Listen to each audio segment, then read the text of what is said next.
আজকে আমি বানাবো এঁচোড়ের একদম নতুন একটি রেসিপি। তার জন্য প্রথমে শুকনো কড়াই গোটা গরম মশলা, তেজপাতা, শুকনো লঙ্কা আর গোটা জিরে একটু নেড়েচেড়ে নিয়ে পরিমাণ মতো সর্ষের তেল দিয়ে তার মধ্যে সিদ্ধ করে রাখা এঁচোড়গুলো দিয়ে একটু ভেজে নিচ্ছি। পরিমাণ মতো চিনি দিয়ে দেব।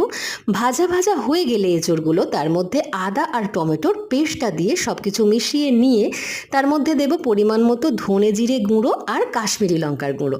আবারও সব কিছু ভালোভাবে মিশিয়ে নিয়ে সিদ্ধ করে রাখা মটর ডালটা তার মধ্যে দিয়ে দিলাম। সব কিছু মিশিয়ে নিয়ে ভালো করে তারপরে দিয়ে দেব পরিমাণ মতো জল। এরপরে নুন আর চিনি যদি প্রয়োজন হয় পরিমাণ মতো দিয়ে দেবেন। তারপরে এটা ফুটতে দেব 2-3 মিনিট। ফুটে এলে তার মধ্যে দেব একটু গরম মশলা আর বেশ খানিকটা ঘি। তারপরে সব কিছু মিশিয়ে নিলেই একদম রেডি হয়ে যাবে দুর্দান্ত স্বাদের নিরামিষ এঁচোড় ডাল, যেটা রুটি বা পরোটার সঙ্গে কিন্তু দারুণ খেতে লাগে। আপনারা এইভাবে এঁচোড় খেয়েছেন কিনা জানাবেন কিন্তু।